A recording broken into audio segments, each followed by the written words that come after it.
Go ahead. Hi, everyone. Hello.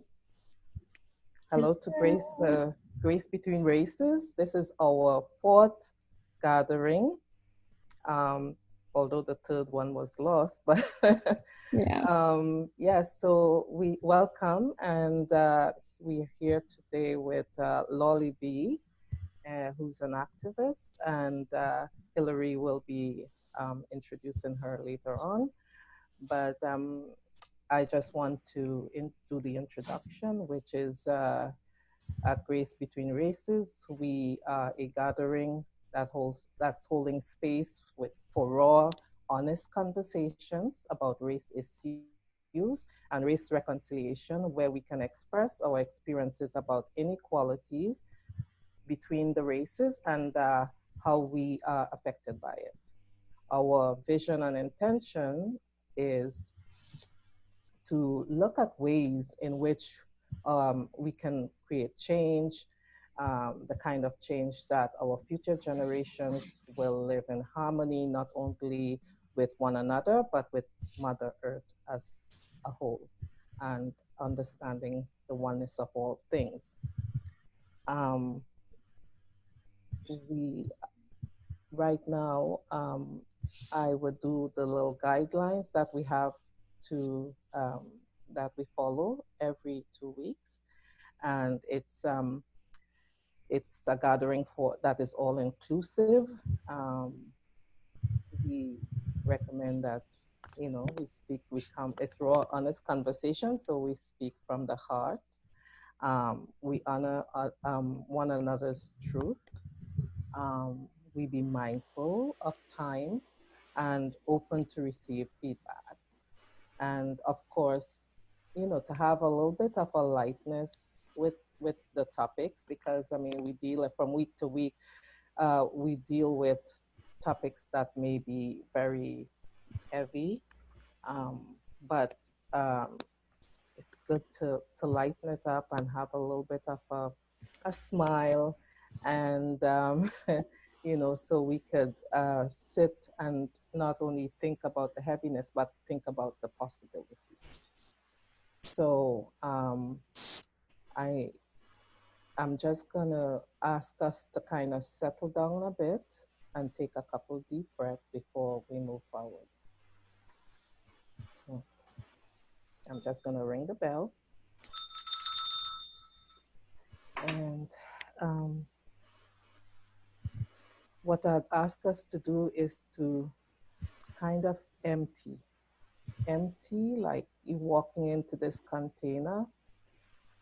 So we're leaving everything that's outside, everything, all the heaviness, everything about our personal life, whatever we're carrying, just leave it at the front door, and we just walking in the space just empty, so we could receive whatever is being shared here, and just be open. So we'll take some deep breaths, breathe in for 4, hold for 2, and breathe out for 4. You could do that a couple of times. Breathe in, hold, breathe out for 4.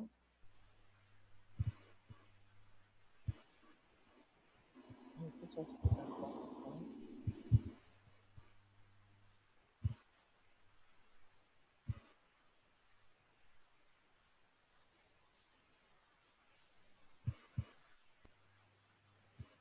And when you're ready, you could open your eyes.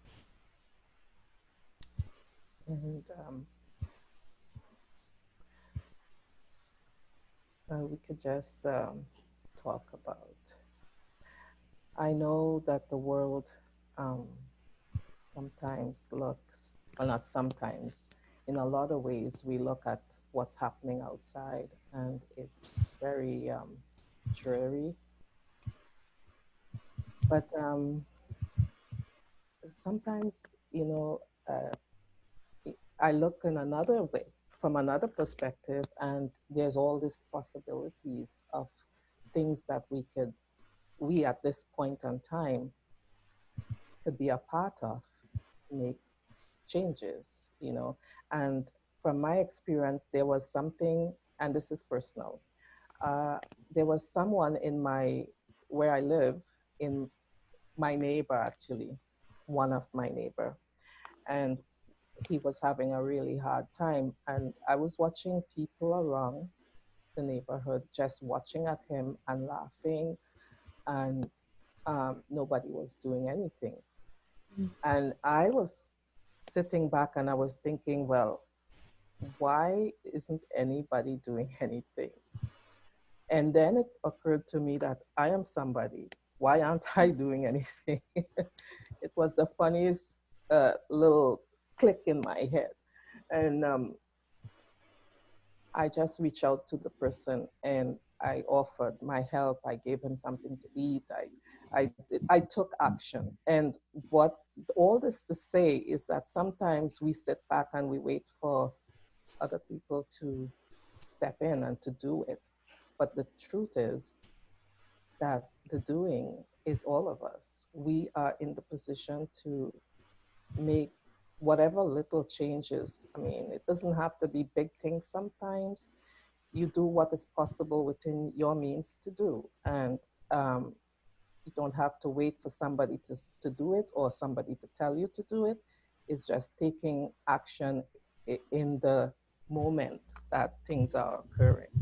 And I think sometimes we fall asleep, even though many of us are waking up now.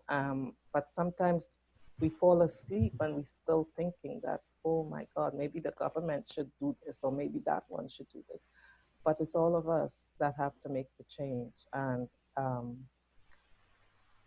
I think, you know, it's time for us to wake up to that.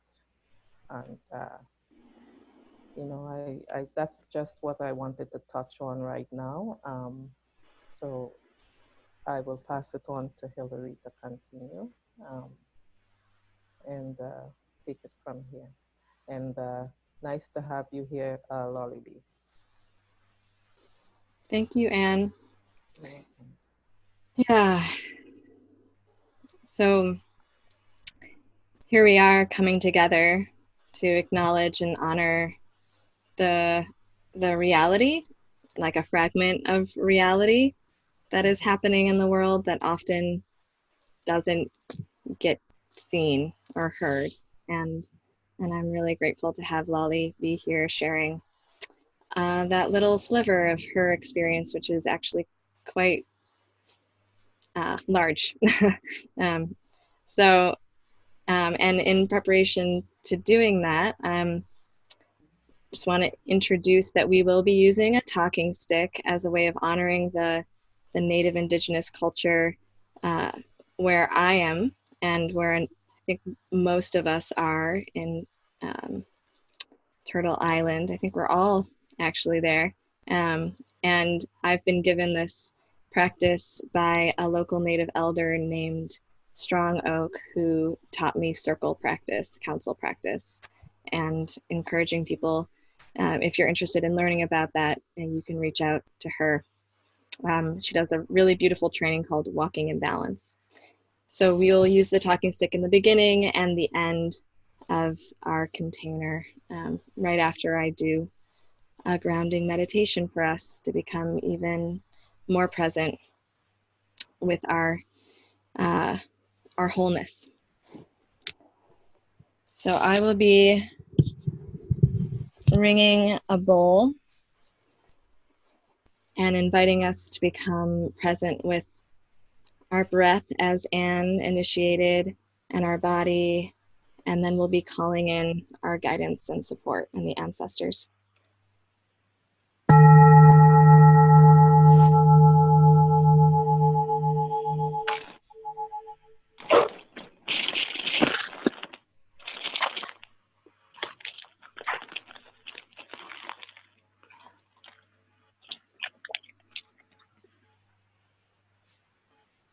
So I invite in our ancestors, the ancestors of our past, of our blood and our bones, to be with us in this process this evening. And I invite in the ancestors of the land where we are present and where I am. The names of those people and their nations are the Pecumtuck, the Nipmuc, the Wabanaki. And you can hold space and recognize the indigenous people where you are, whether you know their names or not.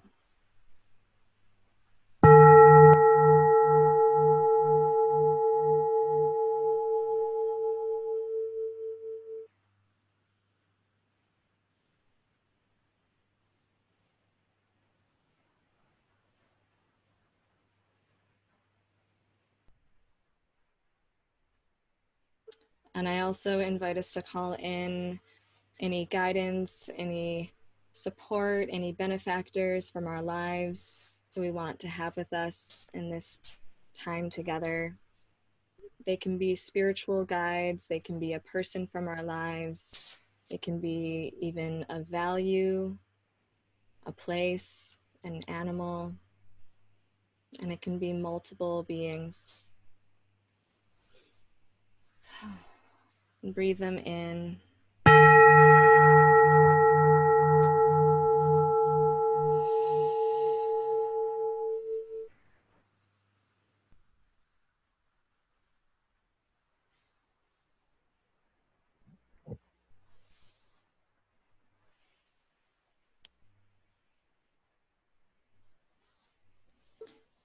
And I invite you to become a little more intimate with your body right now and to feel into your sits bones and your feet, wherever they land, on the chair or the cushion or the floor, and to feel the bones in your body, to feel that structure and stability, and to breathe into it, acknowledging how you are held by your bones and by the earth.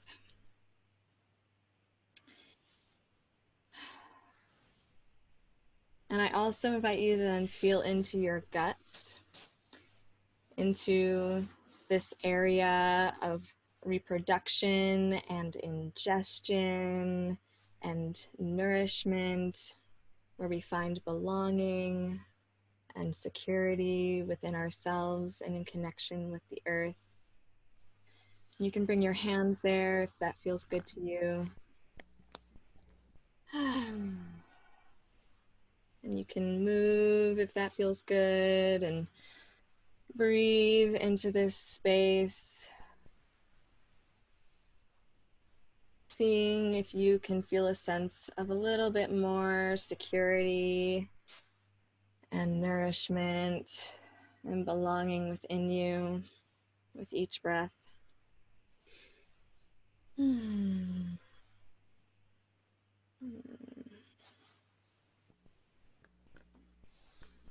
Allowing your body to move any way that it wants to.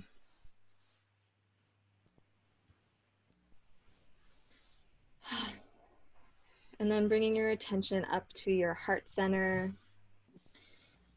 and this space of where we give and receive, where our heart is doing so much good work for us, continuing to beat so consistently,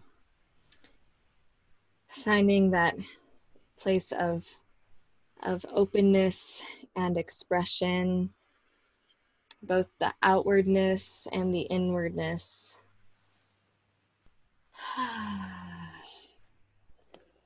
Breathing into this space and finding whatever movement and breath is supportive for us right now.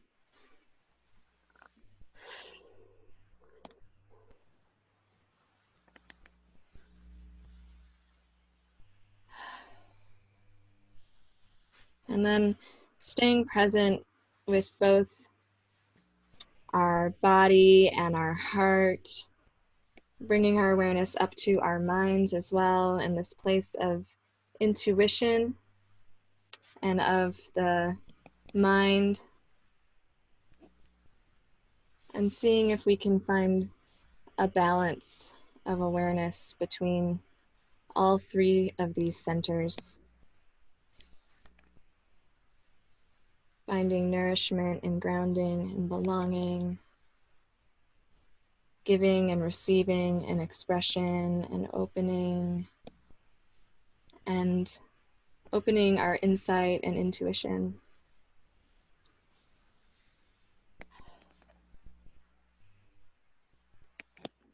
And breathing with this awareness, finding whatever balance is good for us in this moment and during the rest of our time together.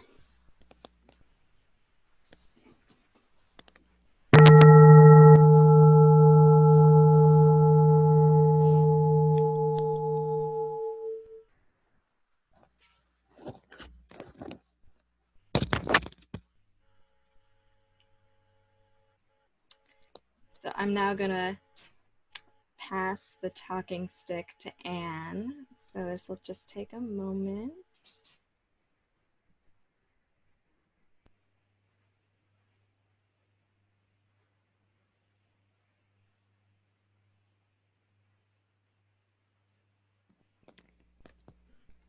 Hi. Can you hear me? If you can speak a little louder, that would be great. Okay. I just wanted to know if you could hear me. Yeah. Okay. So what I'd like to just touch on is a little bit about, grace between races and, the different processes so far, what we have been through and what we come to the table with. This is our fourth gathering, and I just want people to know that we touching on topics that are very sensitive sometimes, but I think it's important work that we need to, or points that we need to look at. So many, I know the news, and we see so much of the negative stuff, but what we're trying to do is to look at ways that we could kind of encourage, instead of looking at the divide, looking at the negative things. Of course, we have to look at it because this is what we're trying to solve, but we're looking at it from the perspective of how the difference, can we make a difference? So what kind of change would we like to kind of look at it from that, with that vision of something better, and hopefully to work together, collaborating with different people and seeing where changes can take place, instead of like when I spoke with Hillary in the monthly dialogue that we had a week ago, we talk about empowerment. So empowering people is, for me, from my perspective, is much more productive and beneficial than just burying your head in the sand, or looking, constantly arguing, or looking from a negative perspective constantly, because what we focus on expands. So what we're trying to do is pluck away at what's happening, but then look at it from with more optimism, to find ways to bridge gaps, to work with other people, to enhance, to empower, to inspire, those kind of things. All those words are so uplifting. And sometimes when we get caught up into negativity, we forget that there's another aspect to life. And I believe any community we walk into, whether it's the Native American or it's people suffering in different situations, Black communities, whatever the communities are, we could bring the energy of positivity, but not in a kind of dreamy way, in a realistic way, where we helping people. We understand that we helping to uplift lift them, but at the same time, we're taking positive actions at the same time to see how we could work together and bring about the kind of change that perhaps wasn't done in the past, or something new, totally new. I think now is the time. I think we are in the middle here at this point in time for a reason. All of us, we are at this point in time as meeting again at this point, even though our ancestors, but we are the product of our ancestors. So we are the mouthpieces for our ancestors. And it's up to us to speak and to come from that place based on what we come to understand that took place in the past, that didn't work in the past, and see how we could use that history to make a difference today and for the future. So my encouragement is to just come together, come visit us for the different conversation, for the different topics, pass the information around. We say raw, honest conversation, and I will stress that, raw and honest, because with simplicity, because that's where we're meeting people where they at. It's why complicate things when we could just give somebody a kind word or a cup of tea, or don't have to come or sit with someone. It's not necessary to complicate it. It's just compassion. We don't have to disguise it with complications. It's just simple things, and just be human. Come from your compassionate space, and with heart. So that's my little piece today, and let's see what happens as we go along. Just be open, keep an open heart, so that we could share from that space, that open-hearted space. And I think it would be fine. Thanks, Anne. Okay. I appreciate that. And I'm going to do my best as well in that way. And I want to invite us to go around and to say our names, introduce ourselves in that way, and to say our intention for joining in as short a time as possible, like a few words, 2 words, 1 word. That would be great. So I'll come off of mute and go around and state your name and intention. You can just do it popcorn. My name's Jerry. I'm here to learn and to expand my heart and understanding between myself and the relationship I have with this entire humanity and all of its shapes and colors and sizes. And I'm grateful for this opportunity. Thank you. Thanks, Jerry. Thanks, Jerry.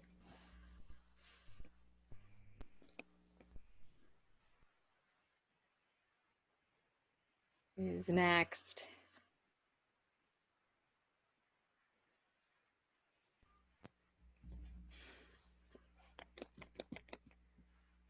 I can go. I'll go. My name's Hillary, and my intention is, to learn as well, and to get to know Lolly better, and where she's been, and what she's learned, and how that can be informative for the work that I do and how I show up with all sorts of people. Awesome. My name is Lolly, and my intention is to increase awareness and just learn from one another. Thanks. My name is Anne, and I'm here sitting with compassion. Thank you, Anne. Hi. Oh, I can't hear myself. Can you hear me? Yeah, I can hear you great. These headphones.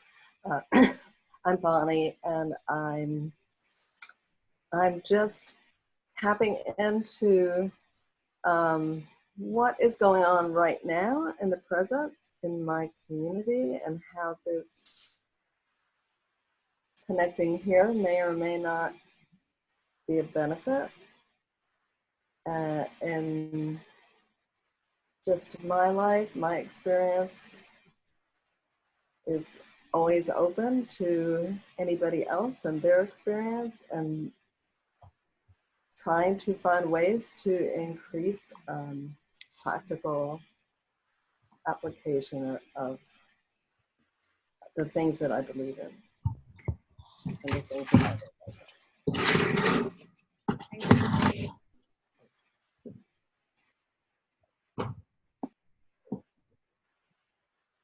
Oh, Alexa, you're muted.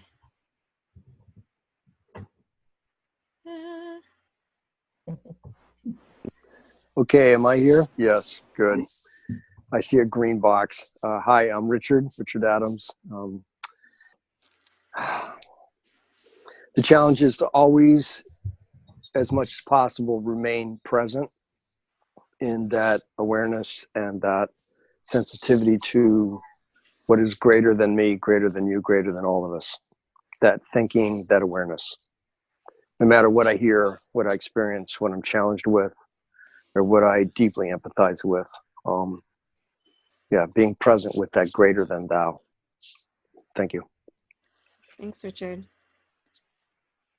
And I'm not sure why, but I'm not able to unmute you, Alexa, for some reason. We can't hear you. Well, maybe, I don't know why, but you could put it in the chat, and so we can read it at the very least. Thank you. Oh, you're on the phone. Oh, okay. Well, we'll have to do it like do hand signals with you. Yeah, it might be because you're on the phone or something about that, and I don't understand enough about Zoom. But thank you for joining us. We appreciate it. All right. So I have the honor of introducing Lally B, who I've seen in communities in many different spaces and have really been honored to be a part of ceremony with and also to witness a lot of her work when she was at Standing Rock and presencing the really powerful presencing and challenging activism that everyone was doing there, and making sure that many more people around the world were aware of what was happening there. And I was really moved by your voice, Lally, and your courage. And I'm really thrilled that you'd be willing to join us, because I know it's a really busy time for you as you're traveling around. She's an activist and a traveler and a healer, and brings all parts of her present wherever she goes. She's integrating Western approaches and indigenous approaches to wellness and spiritual awareness, and is really focused on women's empowerment, environmental protection, and Native American human rights. And she was doing a lot of work at the border with Mexico recently, supporting the refugees who were coming across the border when our country's not being so welcoming. And so she was doing beautiful, deep work there as well, and building bridges across many communities. And so I will leave it to her to tell us what she is going to share with us for the rest of the time. Can you hear me now? Yeah. Okay. Yeah. Well, glad to be here with you. I think this is an awesome endeavor to just create more direct dialogue about race and culture, ethnicity. I think it's the best way to learn, just to like be live with other humans and be able to share. I think that's the best way. I've done a lot of trainings and observations of people and readings, and I just come back to that over and over. Like, we just need to get people together and learn from each other. So when Hillary asked me to speak, and I saw the topic, grace between races, for me, that's a very close topic because I grew up in a biracial family. So the topic of race has been there at least since my adolescence and during my own sort of identity development. So yeah, so I was born in Colombia and adopted and raised in Connecticut by white parents. I identify as indigenous to South America. I do not know I just know like the region that my blood is from. And then my path toward what I'm going to discuss, which is the relation between indigenous culture, Native American cultures, and in that intersection with particularly white culture on the topic of spirituality. And the way that I came to that topic is because I was doing training to become a psychotherapist in New York City, and we were learning a lot about the mind. And then whenever I could get a chance, I would go travel. And as I was traveling, doing all kinds of different, you know, I guess human rights type work around all these different groups of people, be it in India or in East Africa, I realized that there were certain commonalities among all different kinds of people that they would use when it came to healing and wellness. And I wasn't learning any of those in my psychology training. So I became sort of suspicious of that and began really to explore yoga as my first kind of foray into the intersection of mind, body, spirit awareness, because in school we were being presented as if those were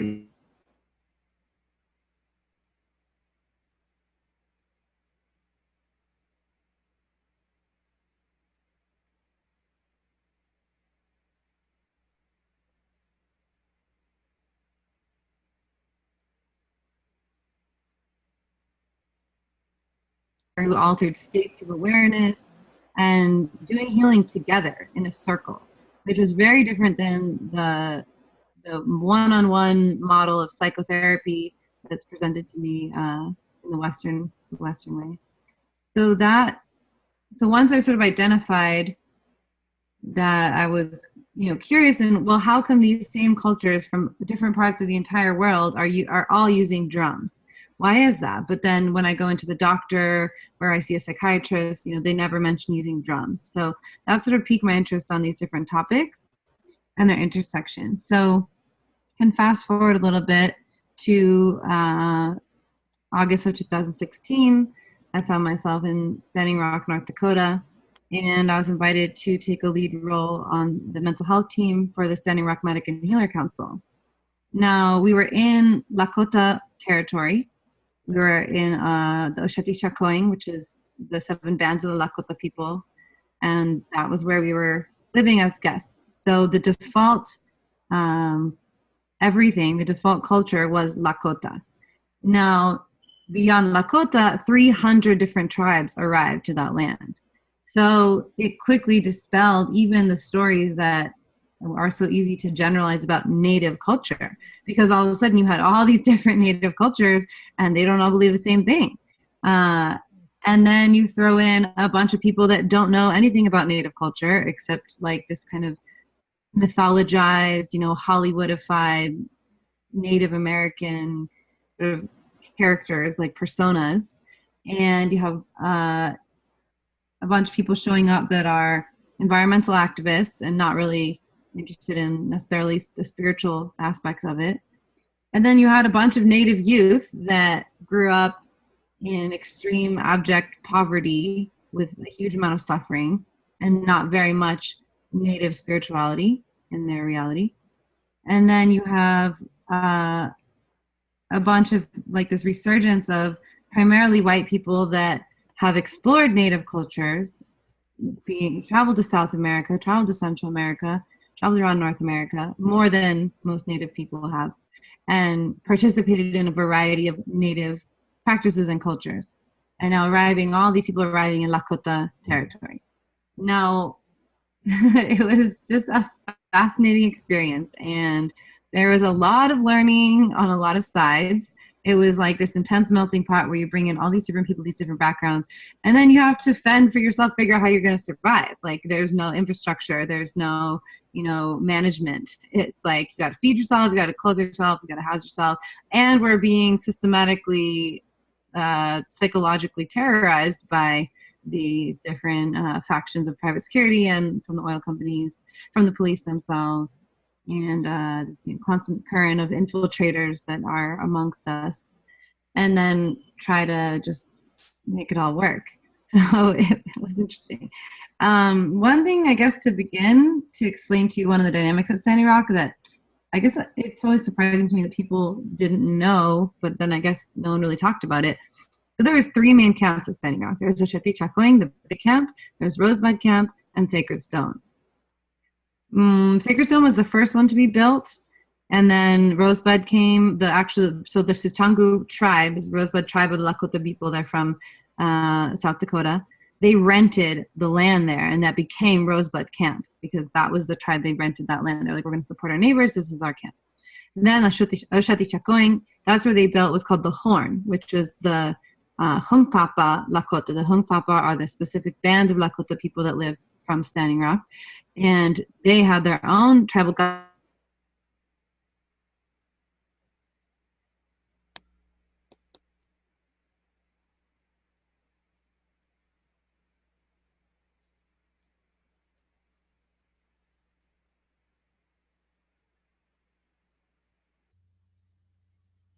So it seems like Lali is around, but people Lali, started just so you know, we missed like the last maybe 20 seconds. Okay.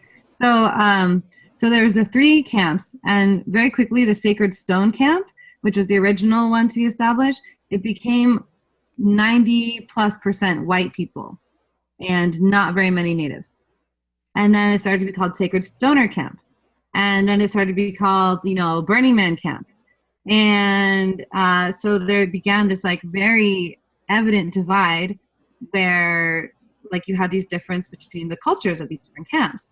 And because there's no official management of structure or anything, like everything runs on hearsay and gossip, it's really hard to know. Like I went to Sacred Stone Camp one morning for breakfast, and I asked this white guy, I said, "Oh, have you been to the big camp?" And he turned to me and said, "I didn't know white people were allowed in the big camp." I was like, what? Like that was completely like not based on any fact. There's tons of white people in the big camp. But then gradually you talk to native people in the big camp and say, "Have you gone to Sacred Stone Camp?" They say, "No, why am I going to go over there? This is the real camp. That's not even a native camp." So that created this like, increasing tension between the people that were there, because very often most people coming to Standing Rock would come into one or the other and barely even go to the other camp because everyone's in a hurry. There's a lot to get to North Dakota. They get there, they get involved in project, and they leave. So you had all these people that think they went to the same Standing Rock, but they went to completely different camps, or like it was run by different cultures. And like at any given time, depending on who was in the management, like it varied. So it was just this like phenomenon. I think I made one video about it, but for the most part, it's like everyone knew it, but no one talked about it. And so for an example, you could see the way these cultures clashed. Like one day I was in a meeting in the big camp, and it was around Halloween. And this like this guy from Sacred Stone Camp comes in, and he just fits the epitome of this stereotype. He has like this Mexican poncho, he's like long blonde hair, and he's just like, "We should do Halloween and do costumes, and it's gonna be great, and we'll get candy." And you have these Lakota tribesmen being like, "We don't do Halloween." And he's like, "Yes, come on, it's gonna be fun for the kids." And like, it just was like made everybody cringe, because I knew what he just wanted so bad, to have like a great holiday for the kids. Like there was nothing in what he was doing that was negative or mean, but to see his earnest in wanting to bring in this like Christian colonized, unaccepted like holiday celebration into the space that is, being reclaimed in the sovereignty of the Lakota people according to their traditions and their beliefs, it was just like, no, sit down. no, like you don't do this.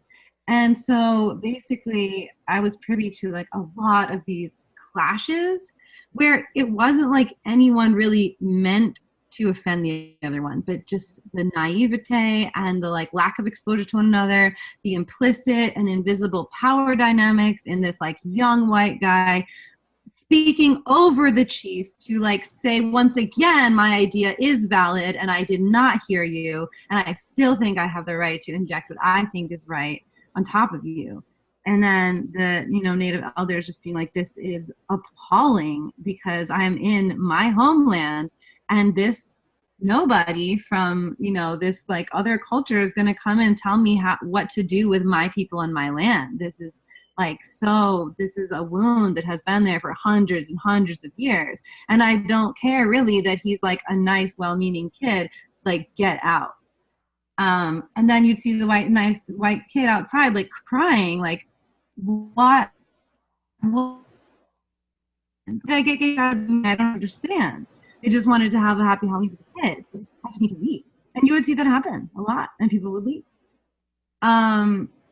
So what I learned about becoming an ally, because I myself growing up in the Northeast was not very exposed to Native culture from North or South America. Traveling, I was always an outsider in any culture that I was going to, and even wherever I am, I'm always like that traveler. And then, but because I have this phenotype where I have indigenous blood, I was sort of allowed into, like I would pass in spaces where the dominant narrative was indigenous people talking primarily about white culture. And then also because I was raised in Connecticut and like speak fluently in the new age white culture, I could also be in those circles. I also just have a lot of friends in those circles. So I would also be privy to those circles, even happening at Standing Rock. So I got this kind of interesting perspective. And then also because I was running the mental health team, we'd have a lot of sessions where people would come in and they'd be upset and they'd be hurt. The reason they're coming from mental health was because of some kind of racial or cultural offense that had happened. So I'd also get to hear that narrative kind of behind the scenes as well. And actually by the end of our time at Standing Rock, that was there until December, they were organizing regular welcome meetings and orientation sessions. So anyone that did not identify as Native was invited on this like orientation session, and they'd be sort of taught these different principles like, hey, here we believe this, this, and this. And, we just expect that you're going to agree to these by staying here. And, some of them were general, like no drugs, no alcohol, no violence. But other ones, like if a woman's on her moon, she needs to respect that she's not invited into ceremonial spaces. And that's not like to offend her, but that's to protect the integrity of those ceremonial spaces. That was a major one that would come up because we also had like women's circles, and a lot of women would feel offended. Like, why am I not allowed to do something just because I'm bleeding? That's like, sounds like a patriarchal, misogynistic perspective. Like, what do you mean it's to honor me? I don't feel honored. I feel like I'm not allowed to go to sweat, and that's not fair. And I've gone through that myself, my own journey of that. And they also started doing decolonization meetings, and they would have one that was for all people of all different colors. They'd have one that was for white identifying people and one for Native identifying people, and separate spaces, and then the one where they would all speak together. So it was addressed, like as time went on, we had more people, more resources, and also more people showing up. But I really heard a lot of quite cruel things from both sides to the other. And that was the sad part to me. And that's was the sad, like, consistent phenomenon I see happening among and between people of different races is like, neither person will mean to offend the other one. Neither person would actually inherently identify as having any negative awareness toward the other race, but it's just complete ignorance.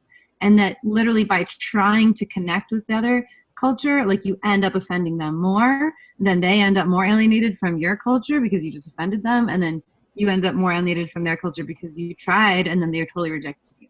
And so it's hard to overcome that, because what you end up with is either asking the person, typically it's like a non-white culture, non-dominant culture person, to sort of have extra patience with that person because that they don't know, and almost like invite or imply that that person should just, well, they don't know, so just like do the emotional work of forgiving them or of educating them or of like don't kick them for doing that because they didn't know. But then that's also putting like a pressure on that person, like, oh, I'm supposed to be responsible for them not knowing that they just like stepped on my foot. Like, no, I don't want to do that, and that's valid. So the other one that I end up thinking is more likely and more productive is that the person who's trying to make the connection to the other culture kind of has to learn to just, you're going to get your foot stepped on a few times. You're probably going to get called out. You're probably going to get treated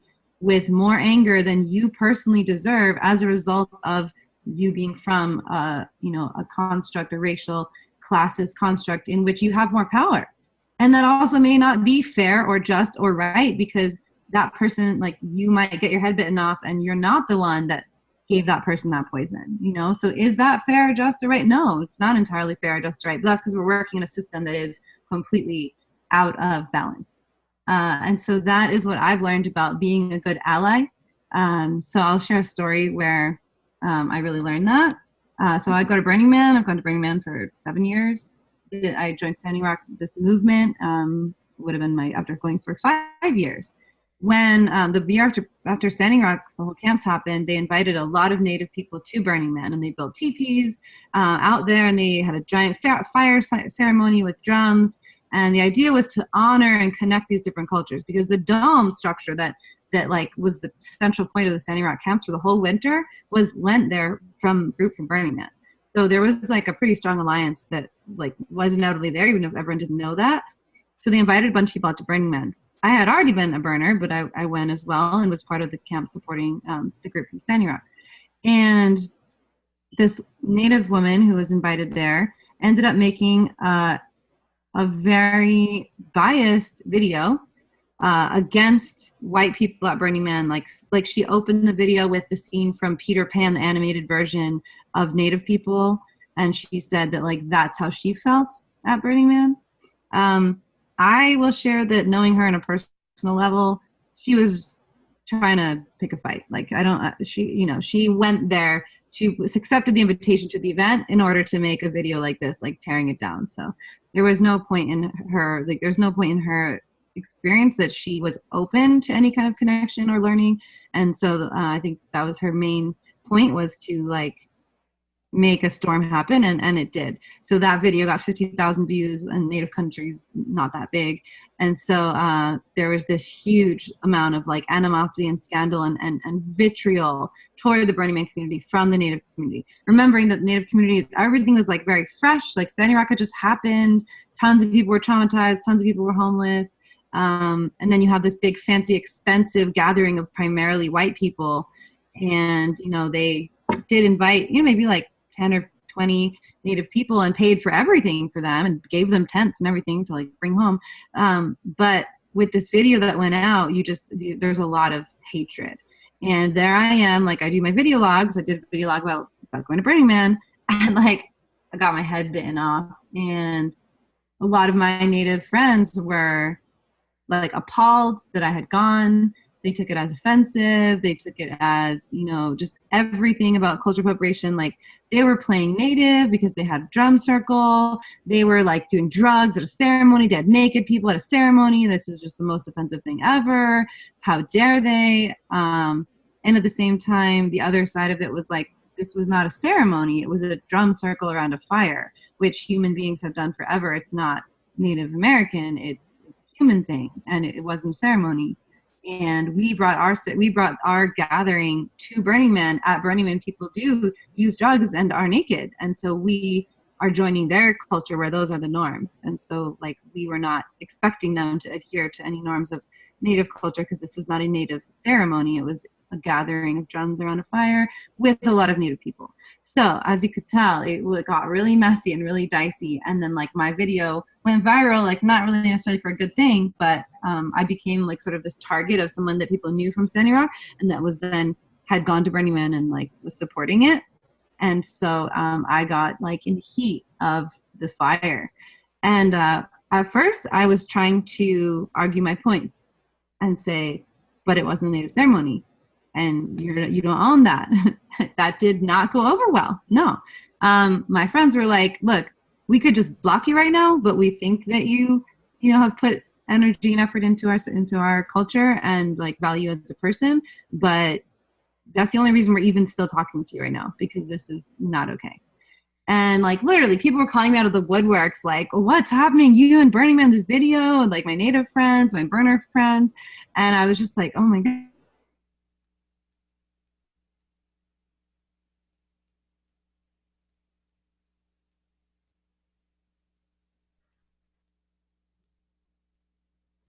She'll come back to us.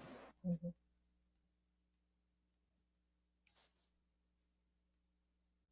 It's just so powerful. That's What I hard. played on the internet. Let's do the last like 10 seconds. Okay.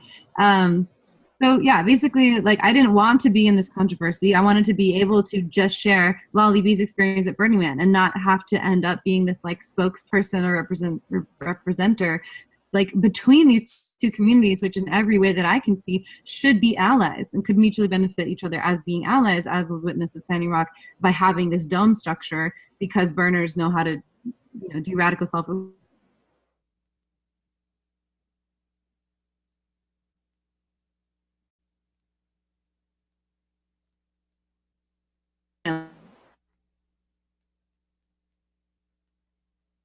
And I can see that because you are offended, and that is the impact of what happened.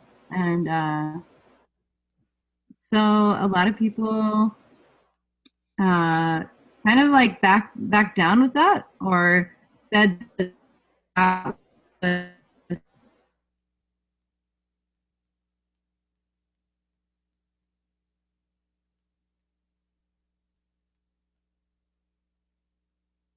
a good argument, and like it's not all bad.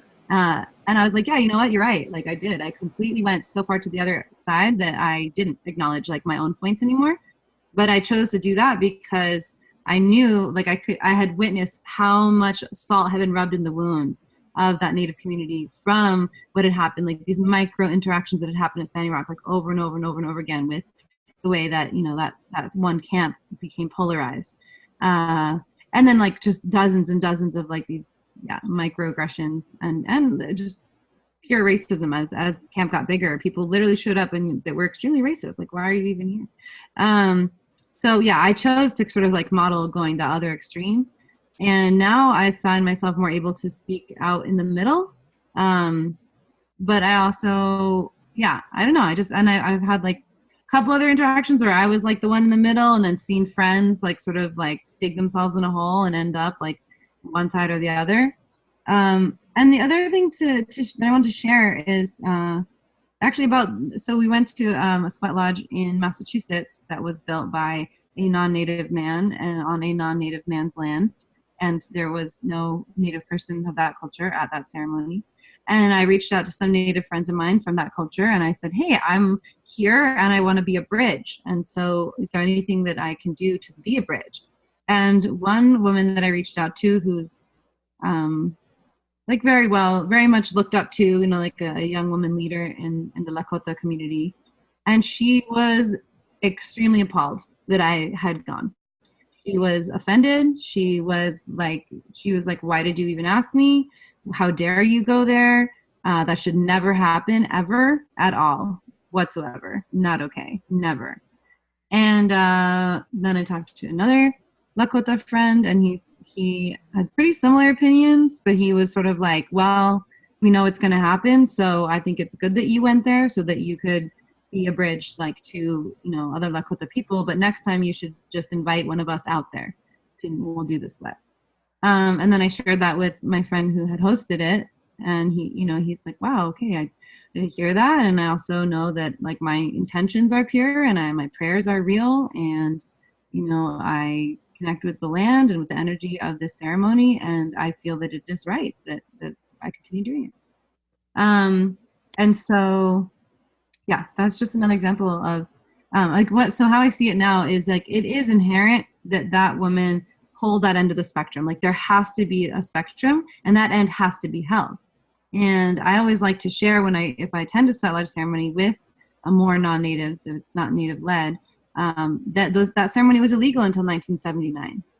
And a lot of people don't realize that. A lot of people don't realize that literally, like people living today, their parents could have gone to jail for participating in that ceremony. And you know, the level of sacrifice that was given in order to make that ceremony even still exist today, in order for someone, for a Native person to attend it, much less a non-Native person, you know. And so that's how one way that I try to be the bridge. I try to like share some of, usually try to share now that some people don't think this should happen. Some Lakota people don't think this should ever be done without a Lakota person. It was given to Lakota people and it should be Lakota. I was just down in Colombia in South America and we were doing a Lakota Inipi sunlight ceremony with Lakota songs. And it was really funny because they were singing them with like a Spanish speaking accent in Lakota.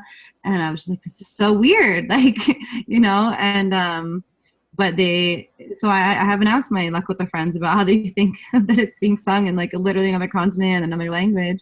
I'm sure they'll have different opinions, but the main thing is that then I talked to the man who had ran that ceremony. He was given permission to run that ceremony in Massachusetts by a Lakota man, medicine man, who had taught him and invited him to be a water pourer and build sweat. So I do think that's sort of like the best that you can get in terms of, you know, saying that you are doing it with integrity in the right way. But then when I talk to some other allies that have worked a lot with like the Lakota community that are not Lakota, they also shared with me that the Lakota are known for being very strict. Like they're some of the most strict. And the women are more strict. And the women are usually more protective. And the men are usually more likely to like allow others into it. You know, then I think the other like giant red flag that comes up within the whole concept of sharing or borrowing or, you know, imitating, copying, reproducing any of these is then you bring in the factor of money. So are people charging money for access to these spiritual experiences? And I think that is just the whole other level of offense in people that don't think it should be done at all. It's like, oh, I don't think it should be done. And then someone's charging money for it. Oh, no, this is like completely unacceptable. And then you have the other side of it being like, well, you know, it costs money to like buy the wood and, you know, haul the rocks and like prepare for the ceremony. It costs money. So why should a person be put out money for hosting a ceremony? You know, or, you know, the fact that person now lives in a reality where they need to pay rent. And so they need more money than maybe traditionally that used to have been needed, because the whole community was set up in a way to support a medicine person. You know, they would usually like be provided a home and lodging and food. And so people might bring food in exchange for the ceremony. And so I think that's just another level where it gets kind of dicey. Like the ceremony I just went on in Colombia, it's a traditional indigenous ceremony, and the retreat itself costs money. You know, and I was really thinking about that. I was like, wow, are they selling the ceremony? Like, would my Native friends say like they're selling ceremony? It's offensive. But then at the same time, they're selling the retreat, you know, and the only way that people have access to these ceremonies is through this retreat. And the money is going straight back to the Native people because they need it for their communities, because like they can live for a long time in their communities after doing one of these retreats. And that medicine person was like, I don't do this for money. If I do this for money, like if I do this and someone gets more sick than they were and they don't get better, like the money doesn't matter. Like basically, like I'll be like cursed. Like I'll have so much negative energy on me for doing something for money and someone's getting sick that like it would just make everything worse. So there's literally no point to that. I do this because I'm doing the healing, and then yes, the money helps me in my community a lot. So I think that's the other factor that makes everything like more touchy. Then you add in that factor of money. Yeah. So that's what I want to share.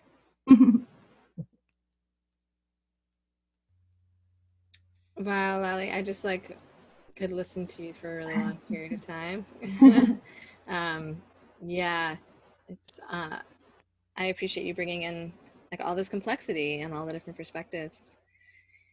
Yeah, and so Anne will then share, and then we'll continue the rest of our conversation together.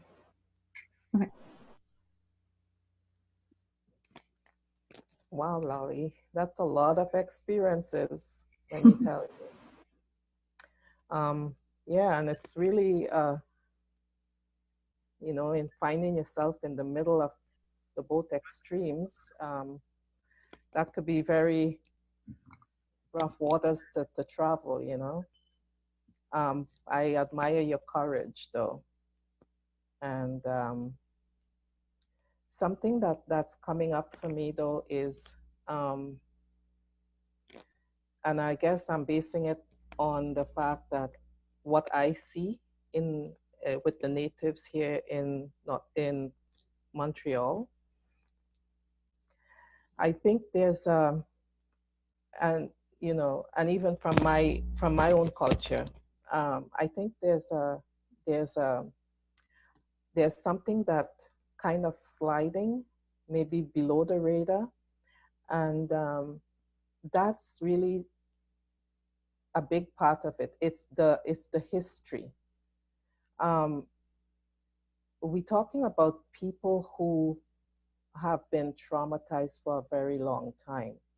We are talking about people who have been robbed of their dignity for a long time. Even though we want to make amends, we want things to happen in a snap, but we're talking about people who have been stripped of their identity, of their culture, of their humanity, and we're not on a for hundreds of years and on a grand scale. We're not talking about one or two people or a couple thousand people even. We're talking about hundreds of people. This is in the DNA fabric of these people. And the hurt, it's not like we say that this happened in history and it has been resolved. We're talking about things that happen and there's issues that is coming up and still exist that keeps re-traumatizing people. The mental health of Native American, the mental health of the Black community, all these communities are very, very, very, very questionable. It's very low. Mental health is rampant, okay? And because of this, people cannot even, they can't take care of their kids, they can't take care of their home, they can't develop their community like other communities because that have been stripped away. It's how could they? And and is it fair for us to even expect them to compete in a society that has all the privilege and has have access, and they don't have to deal with these barriers? They need to come and stand up to we wouldn't use the word compete, but even to stand up to establish themselves in the same way. For me, it's not even like, I can't comprehend it. I can't, like, the expectations. I think we need to meet people from these communities where they are, because they are broken. They have been broken for a very, very long time. And what we're seeing is the reality of the brokenness. And then for some reason, I'm picking up, like, sometimes we want them to still be functional, like this, on the same level. They can't. There's anger there that haven't been dealt with.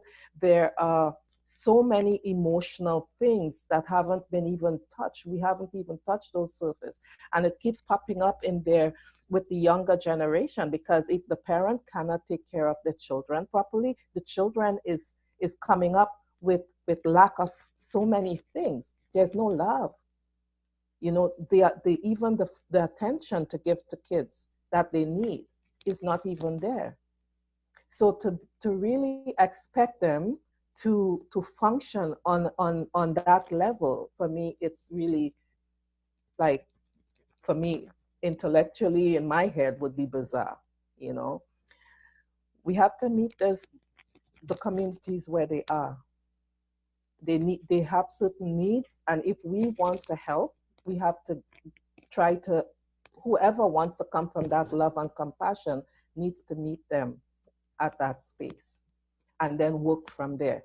And as far as, like, certain people coming in and taking like using some of their rights and their rituals and all of that, we do have to consider that, because if somebody come in, I came to Canada from Trinidad, and when I came to Canada, there were certain rules, and if I violated that, there would be consequences. But when it comes to natives, and even in many cases blacks, when people do that, it's almost like we shouldn't, lay some kind of ground rules or something. And I think that's unfair. If it's happening on one side, it should be across the board, and many things. In fact, the land itself that we are on has been literally taken away without any, so that's asking too much from people. I mean, from a human perspective, it's like, what else would you want to strip people of in order to make it feel right for certain people to benefit and certain people? Because if the disparity didn't exist, I would say yes. But look at the disparity between developed cultures and the natives. There's huge disparities. It's so obvious. I mean, people are living in trailers. They have little access, and then we still want more from that. That for me is very questionable from a spiritual perspective. I think we need to look at ourselves and see what is possible, question ourselves, what are our motives when we're reaching out to communities? Do we really want to meet them and help? Or are we going in there with ulterior motives, And so this is my little take on it. I am totally for bridging. But bridging had to come from a pure place at this point. It had to come with, if you're going into a community and you need something, or you're going to do something in a different way, address it with the people, ask or address it, see where they are, and we have to respect it, So that's my little take on it. I don't know if Hillary, you want to jump in and say something? Well, I'm wondering if Lolly is still with us. It looks like she came. Oh, hold on. I got a Facebook message from her. Mm-hmm. Take a little detour here. Hold on.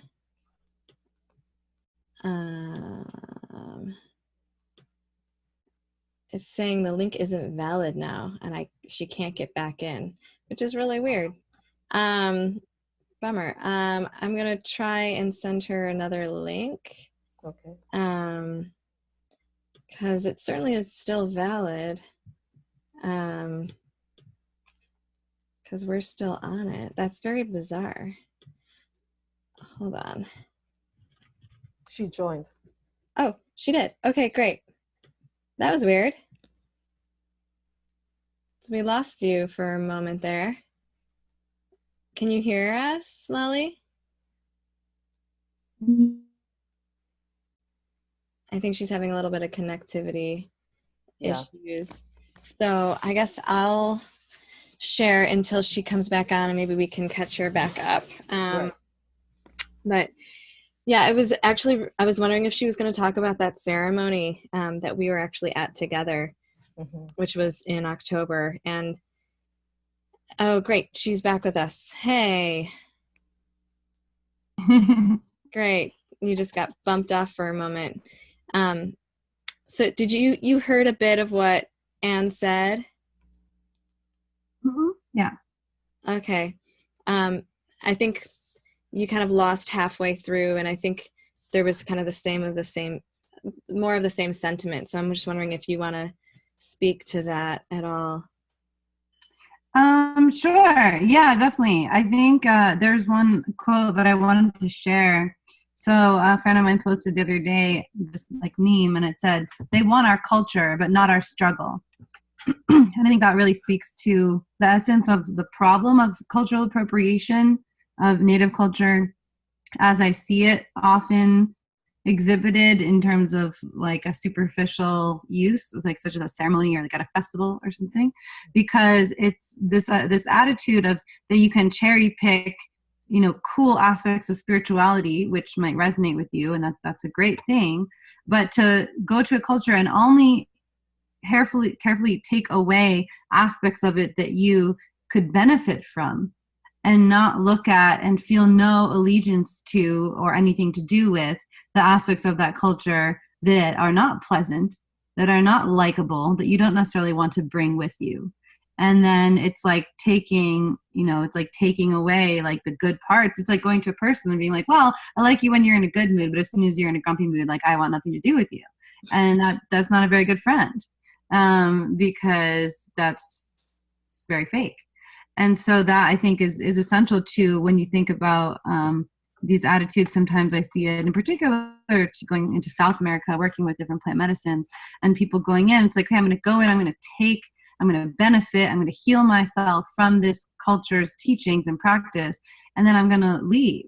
And what have you done to benefit that culture that has held that sacrament for you to be able to benefit from? Like, is there anything from you having been there that's going to have a lasting impact? Or have you understood what life is like for those people today, what challenges they have today? And so it becomes this almost like dehumanizing aspect where it's like, we're going to just take your teachings, but we're going to ignore the fact that you human beings are living in abject poverty.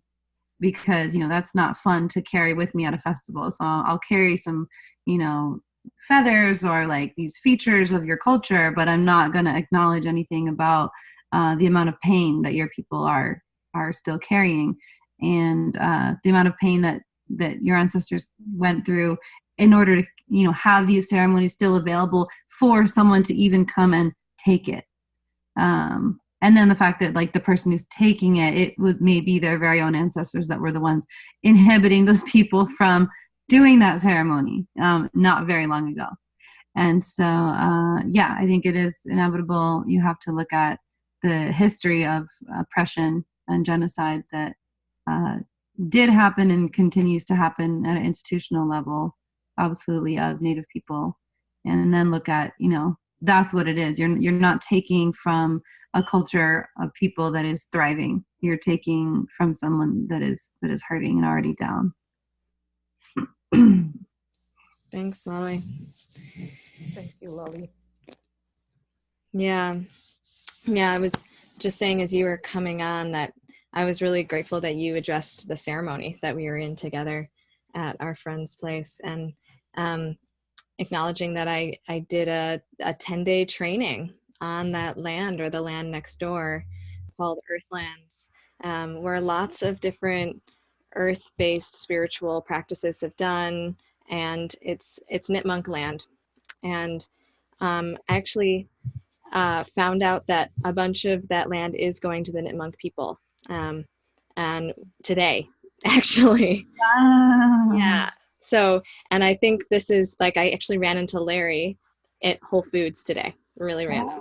So, so there's a real beauty in that. And I think that they raised a lot of money, you know what I mean? It's not just being given to them, and I don't know all the details. And so, I wouldn't go around spreading the word of this yet. And, but I think there is work happening on that land to make it accessible to the Native people. And I am actually friends with a woman, Jenny Dedham, who lives at Sirius Community, and she's been working with the Nipmuc people, and she's she's mixed race as well, part Native, part white. And we were talking about doing the not like the full Wild Earth intensive, which was the training, but doing like a shorter one or a weekend where she would come and be a teacher, and connect us and bridge us with the Nipmuc people on that land. And for me, that's the only way that I would be willing or interested to continue that work. on that land once I learned about that. And I don't, want to put down my teachers who haven't necessarily brought up those issues before. I have felt that inside of myself and felt a lot of conflict about,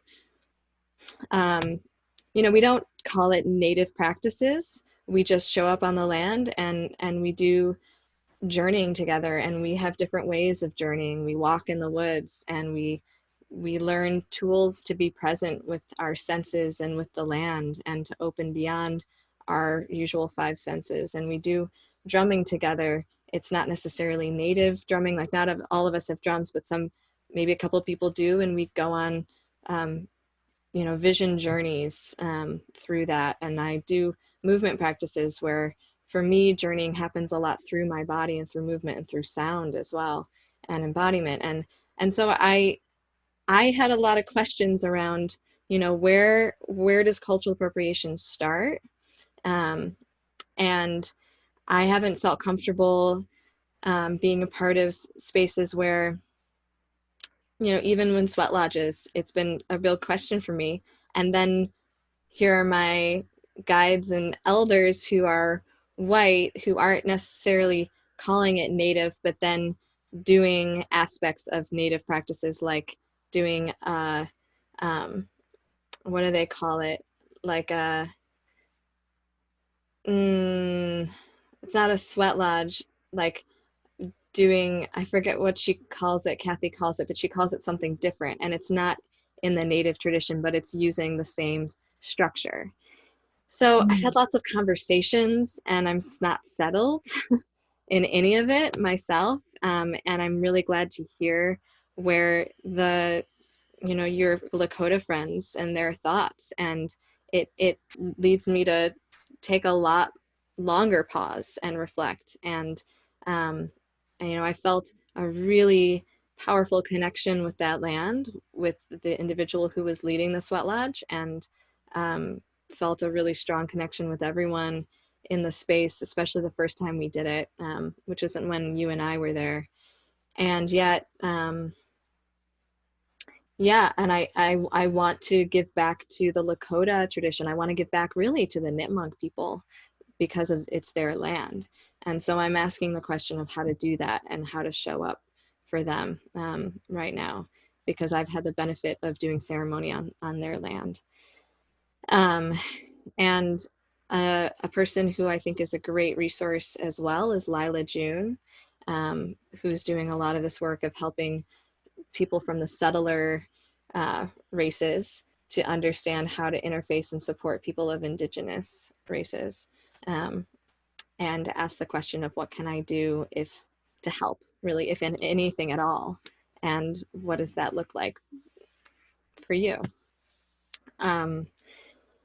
And yeah, so there's big questions that I'm living into. And for me, I practice Tibetan Buddhism, and the Tibetans want to share their practices, and they're putting it out there so that it's not lost, like a lot of the native traditions have, not that they're lost necessarily, but there's just so few people practicing it that it's at risk. And so the Tibetan culture is,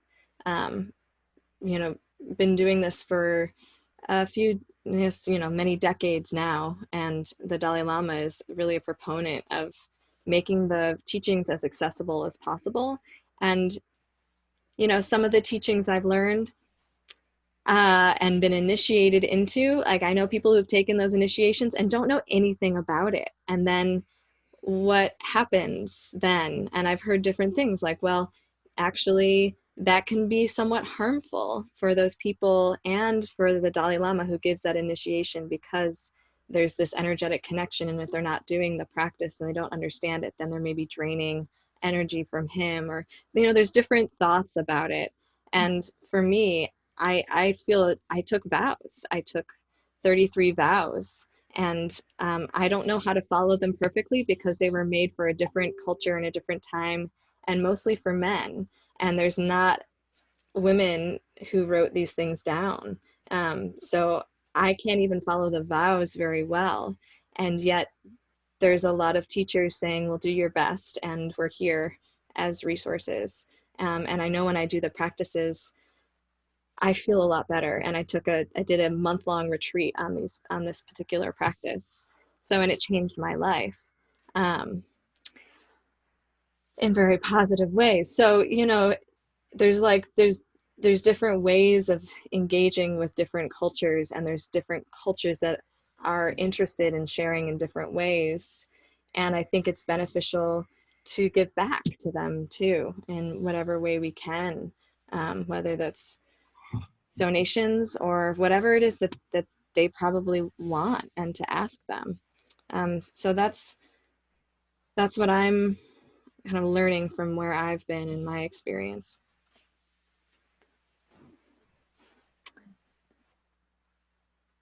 Yeah.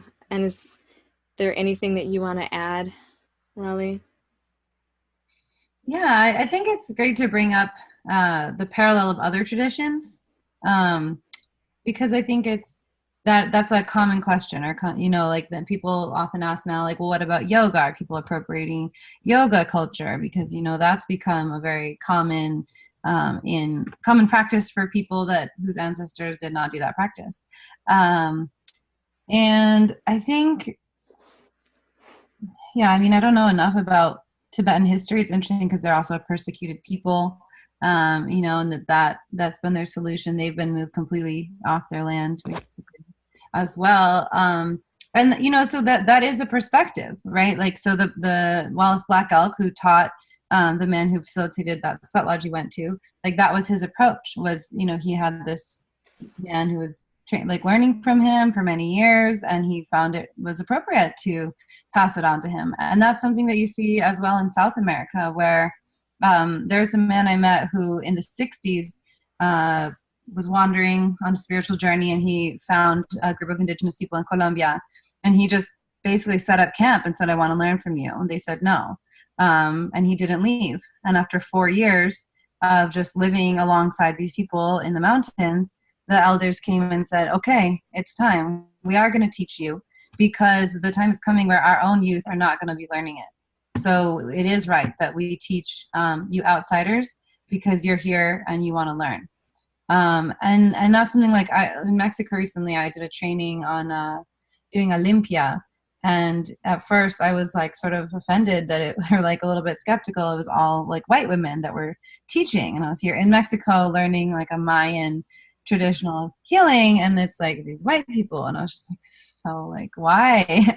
And then she shared the story, and she had trained with this woman for like decades, and then the woman passed away, and there was no one in her family that wanted to continue learning. But what's really cool is that now, like, another generation has passed, and now this woman who learned from the grandma is teaching her grandchildren, like the Mayan grandchildren, how to do this practice. So it came like from their own grandmother to a non-Mayan person, and is now going back to the Mayan people. Mm-hmm. You know, so I feel like, okay, like, I'm glad that she was, you know, dedicated to one family, was consistent, like had relationships with this teacher and this person and her family, and is now bringing that knowledge back to them. And they also, in the context they were in, they weren't charging for the class, so I felt better about that as well. But I think so yeah, I think there's a role and a place for like the seekers, you know, us seekers of all kinds that are looking for these kinds of teachings in all different backgrounds. And that reminds me of another piece I think that is particularly complicated when it comes to Native culture and Native spirituality, because so much of Native spirituality is based on nature. And any of us who are human beings, we all relate to nature. I'm not going to by default relate to a Buddhist text, but I'm going to relate to the four directions, because like I live on earth. So I think that that's also another area where it gets really dicey, particularly with Native American culture, is that, you know, I remember talking with someone, like, we found a feather on the floor in the forest, and she was like, I'm going to put it in my hair. And then we were like, is that appropriating Native culture? Because like in Native culture, for someone to wear a feather in their hair is a very specific practice and ceremony, and, you know, and like represent something, and you have to be invited to that. And at the same time, like, humans have found feathers and put them in their hair like forever. So I think I see both sides of it, but I think it always comes back to the power imbalance. and living in a white supremacy, patriarchy, capitalist society built on the genocide of that culture. I think it's like, yes, I see your point that you could put that in your hair, and if someone tells you that it's not okay, then you don't argue, you put it down. Yeah. Kind of my take on it. Yeah, thank you. Yeah, and thank you, Anne. And I also want to just bring in that I think, this idea of reparations, I think, is really important as well. And, what can we do to give back to the Native people on the land in which we live? And like some places it's harder, right? In the Northeast, you were saying that earlier. And it's more challenging to find the people and to tap in and even ask them, are they organized? What are they doing? And we have this place, Earthlands, where there are going to be Nipmuc people coming there and building a center. And so I just wanted to give that resource to all of us, because it's not that far from where I am and where a number of us are from, and to really reach out and see who you can connect with from your local community in that land. And from my experience living on land, I'll just say briefly, like I was co-owning a piece of land in Plainfield, and I felt a ton of grief in connection with the land, and it wasn't just mine. And there's mines on that land. And I started growing herbs and harvesting some herbs and giving tobacco that wanted to be made into a smoking blend. I felt called to do that, and then giving more offerings of tobacco to the land as well. And I kept getting these messages, and I found a Native elder when I went to the Parliament of World Religions and asked him, like, what am I doing? Is this okay? Like, what else can I do? And he said, okay, find local native tobacco, grow it on that land, and when you harvest it, look for a local native elder to invite there by giving them some of the tobacco, and ask them to bless the land. And somehow that all happened, and I don't really know. I mean, I didn't really make it happen, right? I just stayed open, and I through my yoga and meditation practices and dance practices, I really opened my body and the channel to be able to be in relationship with the land. And so I'm grateful for the cultures that I learned from, practices from this Eastern culture that I connection to, and I've lived in Asia, and I've learned these cultures in some ways, some of the language, studied it for many years, and that brought me into this relationship with the land. And then a local native elder, Strong Oak, who brought these Mohawk grandmothers from Toronto, who I got to give the tobacco to, and they blessed the land. So it's just an example of like what's possible if we really hold, like you were saying in the beginning, like open to the possibilities beyond what we can conceive of. So we have like 25 minutes. So I'd love to open it. Anyone else has questions, you can raise your hand. There's not that many of us, so I'd say just pop off mute and ask your question to Lali.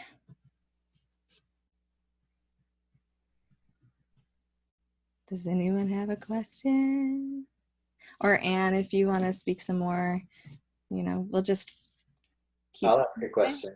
Okay, great. So Lali, where is the place that we come together?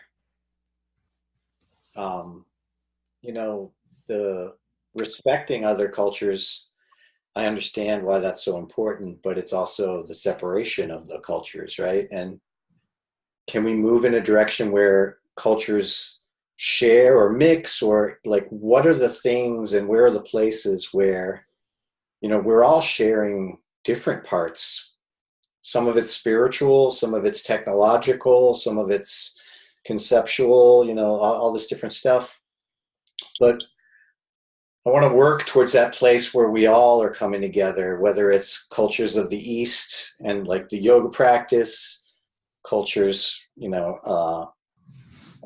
North America, South America, and Europe. It's like you were saying, we're all connected to the earth. Like, that's the place, right, where we all can come together. It all goes back to some indigenous. We're all indigenous to some place. And at that root, we were all nature-based in our spirituality, weren't we?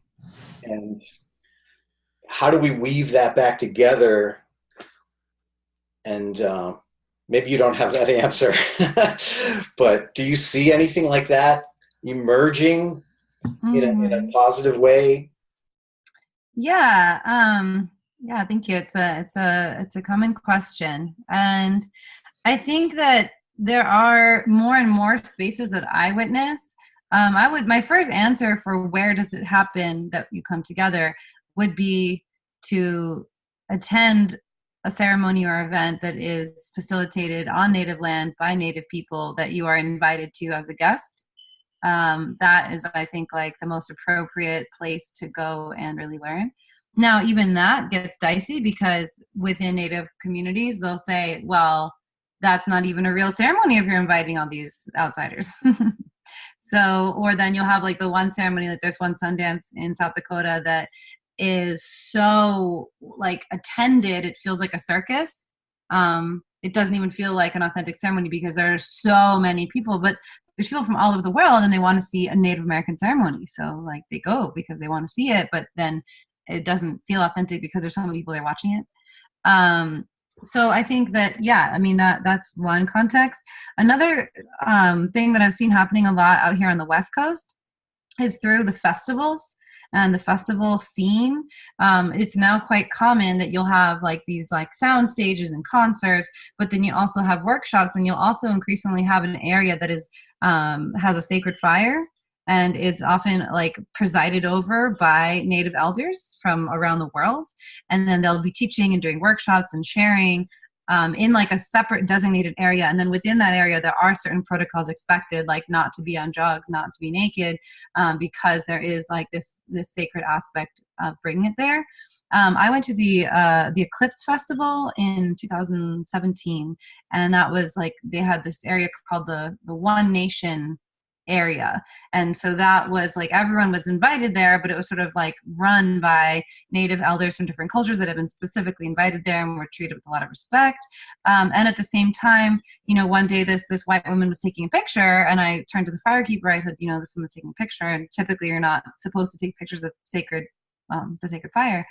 And the firekeeper said, we're here because we're inviting people to learn about our culture through being here. And we know that she doesn't know that. And like, we don't feel the need to correct every single person because we are here in their space and this is where they're learning. And then like, I took it upon myself to mention to her that typically it's not really what you do to take pictures of the sacred fire. But that, it really struck me that this native firekeeper was like very humble and like didn't feel the need to sort of correct her. Because he looked at it as like, we're coming into this space and like adjusting our protocol in order to be accessible to this other group of people, because we want them to be able to come and learn about praying with the fire and learn about relating in these different ways. So they, but at the same time, if then like that woman would have come to a native land, to a native ceremony and take a picture of the fire, I think she would definitely be quickly corrected because, hey, you need to go to our protocols here. But it's a pretty beautiful thing happening where I see these like intersections of cultures. A friend of mine actually ended up putting together a little like booklet on how to advise these festival like leaderships in order to like appropriately relate to native elders, because like there always is a lot of that like kind of like, oh, we accidentally offended each other. But I think that is how you learn.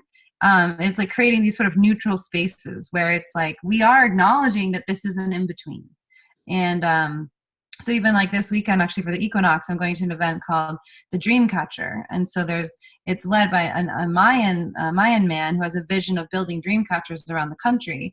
And there's like a really beautiful list of speakers and workshop teachers that is like natives and non-natives and natives and non-natives. And we're all coming together. you know, and then there's certain like, okay, so then this elder will lead this particular fire ceremony at this time. And within that, there's certain protocol expected. But otherwise, it's a place where their cultures are expecting to mix. There's a lot of people from different backgrounds that are going there. And I think that's a really great place to learn. That being said, even those Native elders that attend these festivals, they receive pushback from their home communities. There's some people that think they shouldn't do that. So I think that's ultimately where it is. Like, there is no like ability to be the perfect ally. Like, you will offend someone, you know, and if you don't, then that means you're never interacting with anyone from that culture. So that's probably worse. So it's probably better that, you know, but I think it really is this sort of like humility that has to be learned when it's like, okay, I am an ally and I do acknowledge that like there has been a lot of pain inflicted on people who look like you compared from people who look like me. And like, I think the work and particularly sort of like taking away some of that, the privilege that comes with being a white person in a white supremacy is adding in that humility and acknowledging like, okay, you know what, like I might not be intending to offend anyone and I don't think that I'm doing anything wrong. And I also can take it. Like I can also receive anger or push back and say, okay, like I feel you. And I'm not gonna like argue with why I'm right. And I'm not necessarily gonna like shame myself and like never pick up a feather again either. But also just kind of like be in that in-between space with acknowledging like, I'm really sorry that this offended you. That wasn't my intention. And what can I do to make it better? But like one of the things that's frustrating for allies is like, you will hear like this one Native person will have this opinion and a different Native person will have a different opinion. So that's also like, cannot say, well, this teacher told me it's okay, therefore it's okay. And also, well, this person said I could never do it, therefore I should never do it. Like, I wouldn't take either extreme, just acknowledge there's the two poles and like, just being willing to like have that conflict, like be willing to go to the edge where it's like, there's some tension, some static. And it's like, okay, if you don't run for the hills and you keep coming back and you keep showing that, that's how you're going to build that relationship. That's how you're going to like break down some of that, you know, that those defense mechanisms, because that's all it is, right? People who've been hurt before, they're gonna have their walls up. So but yeah, I think that's it. Just keep creating and seeking out the spaces that people can be in connection with each other, and especially have these kinds of conversations where it's like, hey, guess what, one of us is probably gonna offend the other, and like we're acknowledging that we're trying to learn and we're not trying to offend each other. So thank you. I want to also just go back to something you said in the very beginning, which is that like all these different cultures use drums in healing. Mm-hmm. And I feel like there are these certain elemental things like fire. Mm-hmm. There's every culture on the planet has fire in the middle of their spirituality in some way, right? Because there's power there. And music is also another one of those things, whether it's drums or whether it's chanting or whether it's and movement is also one of those things too, I think. Mm-hmm. So, you know, for me, what I seek for is that middle path that everyone shares. Mm-hmm. And the problem emerges when you start to say this is a Native American fire circle, or this is this is a Japanese dance or something like that's healing. And we shouldn't be moving in that direction. We should just be dancing together and playing drums together around the fire and coming together. And that seems like we got to learn that from the white perspective, the male, white supremacy's perspective. We got to learn somehow how to even connect with that way of being, because we are actually completely disconnected from it too. The way that society has emerged in this country has cut us off from our roots back there, and we're so lost that we're grasping at other cultures. So I hope to, meet around the fire in song and dance with my brothers and sisters. That's all I want. Whatever their culture, whatever their, whatever they look like. Can we just do that?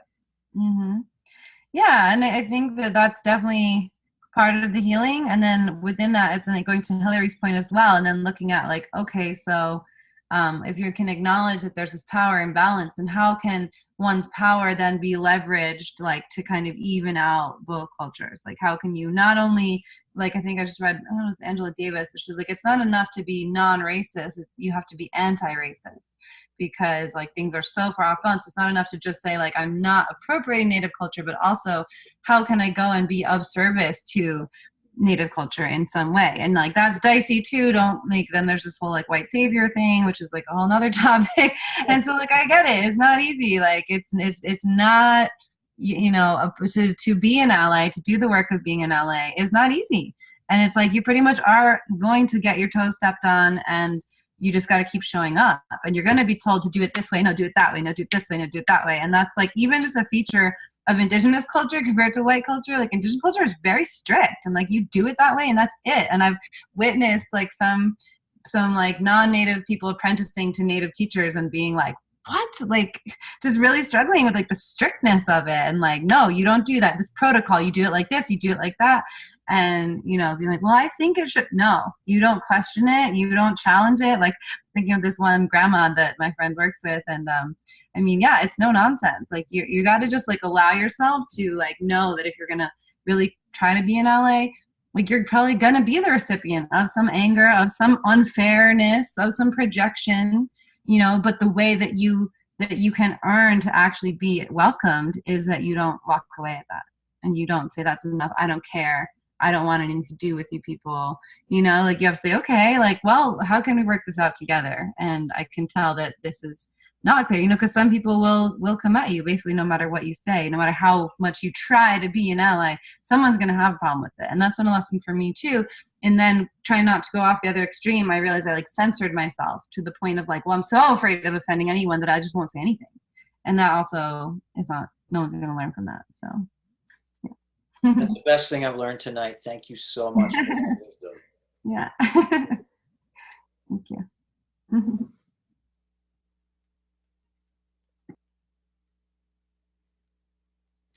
Lolly, I have a question for you.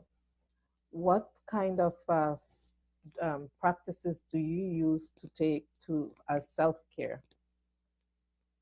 In other words, to rejuvenate yourself. Mm-hmm. Yeah, definitely attending Sweat Lodge for me has been a very deeply healing practice. Whether it be Inipi, Lakota style, or Temazcal, more of the southern style. I also work with plant medicines. So I just returned from Colombia, and I was working with plant medicine called Yahe, and we worked with that. That one really helps me. After Standing Rock, when I left, I went straight from there into a Vision Quest experience, also in Colombia, and just being alone in a fast on a mountain for 4 days and 4 nights was the best thing that I could possibly do to like recover from the intensity I'd been in. I spent a lot of time with my dog, really beloved dog.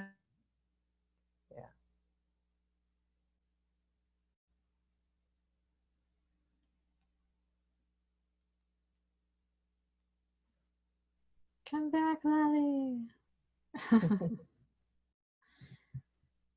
Oh, we've had a little bit of technical difficulties. Her dog is really sweet. So yeah, just staying in communication with other people. Like when I left the border in Tijuana recently, you know, trying to get phone calls with other volunteers that had been there too, and you know, trying to process our experiences together. But it's definitely something I'm still working on. Like I have a bad habit of pushing myself until I burn out, and then making poor choices for a while, and then like having to kind of like dig myself out of the hole. So it's something I continue to need to work on.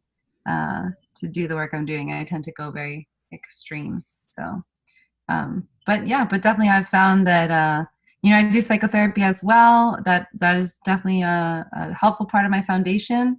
But I have found that the indigenous ceremonies that I have the opportunity to practice in are like more direct and deeper and more lasting effects. Like I find the psychotherapy to be a great supplement, but for me, it's these other practices where I'm not in my mind, I'm not in my consciousness, that allow me to, for me, what I feel like get more to the root of whatever I'm carrying. So.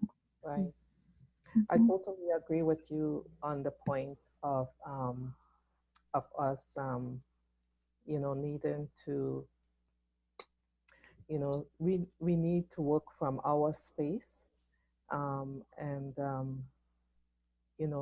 not getting carried away with other people's projections, but coming from their pain, because it's so easy. When you go into communities that people have been broken, they will be coming from their pain. And I think that's why I was saying that we need to meet them where they are. We have to be prepared. And I guess this is where the healing from all of us comes in, because if we don't have our own practices to ground ourselves, then once we go, it's so easy to get swept away in it. I mean, I go into my community, and it's difficult for me as a Black person to work with Black people, because so there's so much going on there. So that's from that perspective, I think we all need to work on our own grounding. And when something comes up, we need to sit back and ask ourselves whether it's coming from the other person or it's coming from us. There's something that we need to look at within our own self.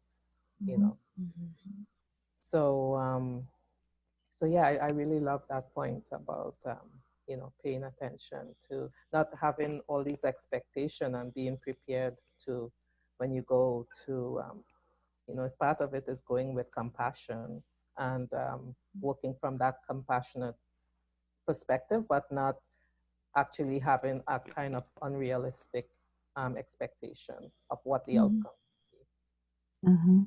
Absolutely. So yeah. Does anyone else want to ask a question? Richard, Bonnie, no?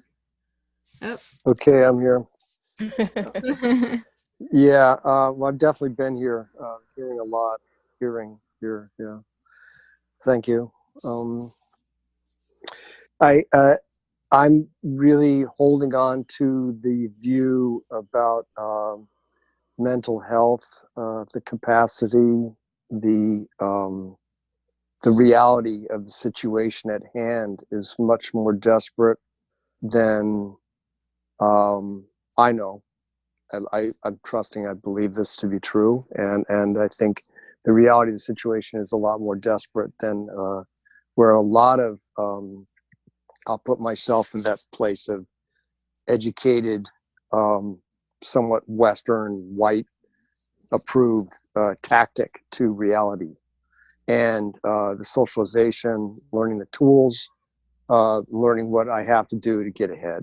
And it seems to me that we're in a world now where that's the model, and the strongest win. And we're in a fast forward, cataclysmic, cyclonic event now, because everything has been rushed. Everything is being pushed a lot faster than I think it normally could go organically. So my question is dealing with the pain, looking at the question of what the heck does reparation even mean?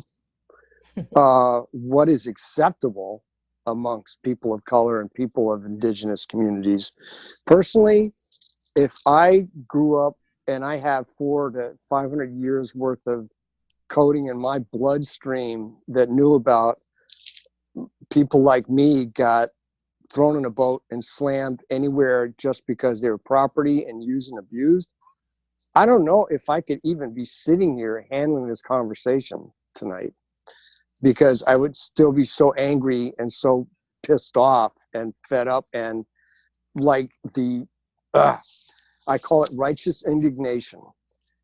When are we going to accept that anybody has the right to express that? Anybody. And as far as I'm concerned, right now, we have a problem with cultures besides white opening their mouths, and finally, a lot of people are hearing it. A lot of people are hearing that cry. The mouths have been opening ever since we were born as a race, or pardon me, excuse me, a species. I don't like to say race. I say species. We're human. And so my question is, whether it's with the indigenous people of this country, or whether it's the deeper rooted African American communities and culture in this country, where's the healing really coming from? I hear about, like, yeah, let's do a dance and let's all sit around and party and enjoy each other and move forward and love and light, blah, blah, blah. Well, you know what? I don't believe in that. I personally, the love and light stuff, I think that's a crock of shit. I'm sorry. Even though I go to these events all the time, but part of me just sits there in disdain and not sure how to deal with it because it doesn't feel true. Mm-hmm.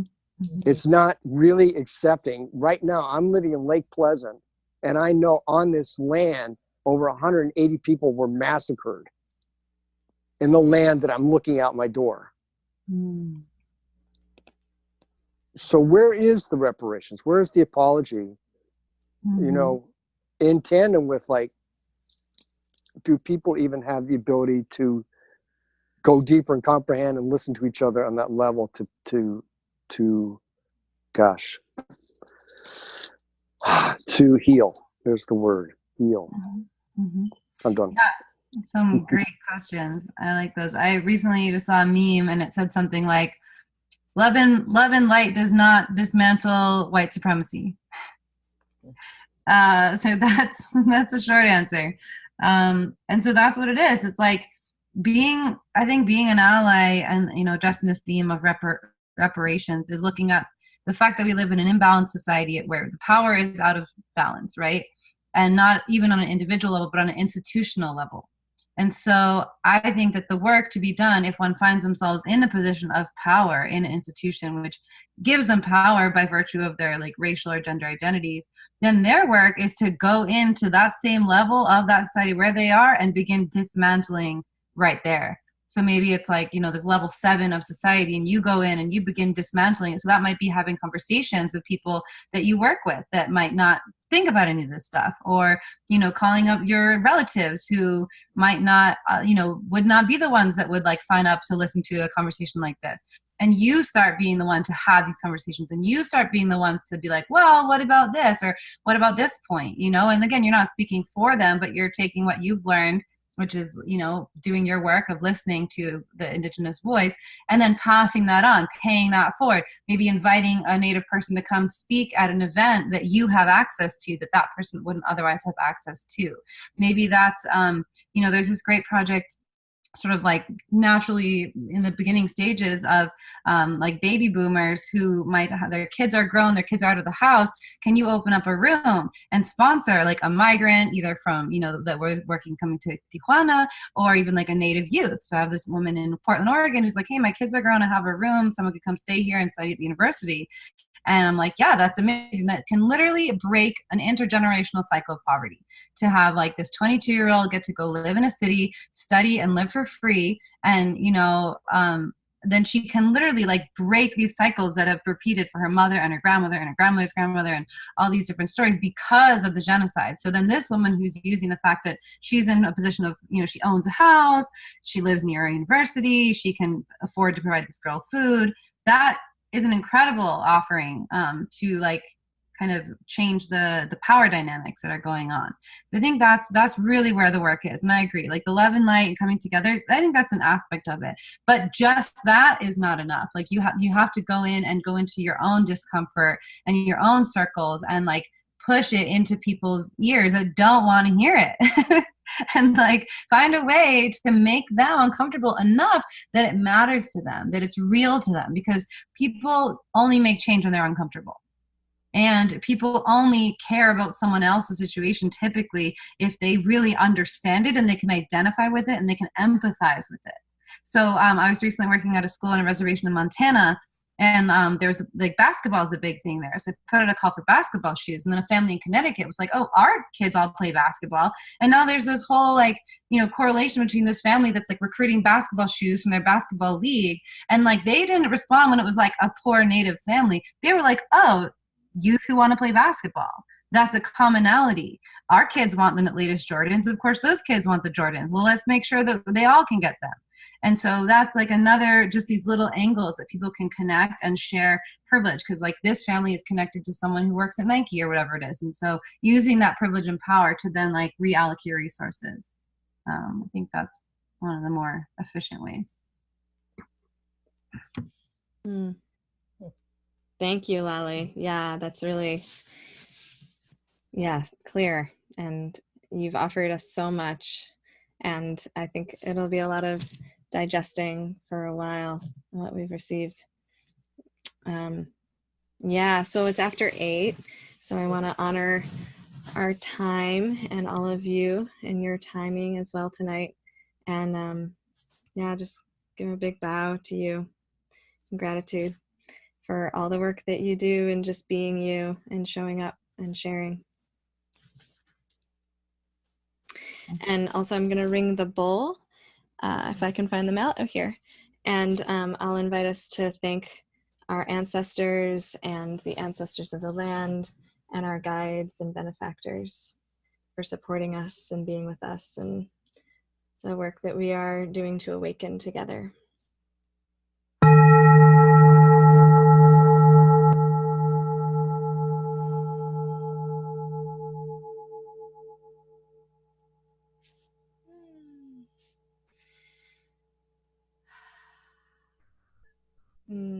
May we help all beings to awaken. All right. Oh, and I want to let you know, just briefly in the end, that in 2 weeks, Jimmy Two Feathers will be joining us, and he is he's Black and Native and white, and he's been doing, anti-racism work and talking to white people mostly about doing anti-racism work for about 30, 40 years.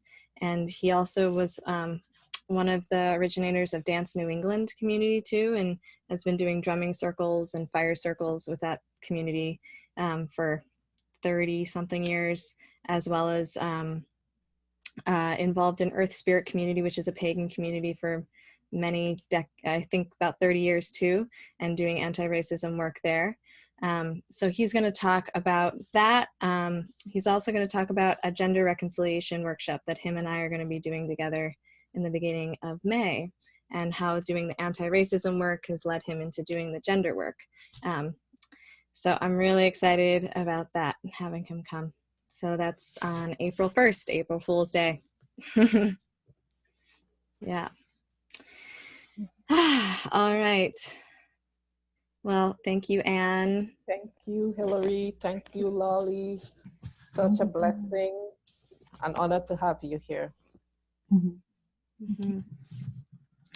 And feel free to post this video up wherever you would like to post and share it, and put anything that feels good for you and your experience on it as well.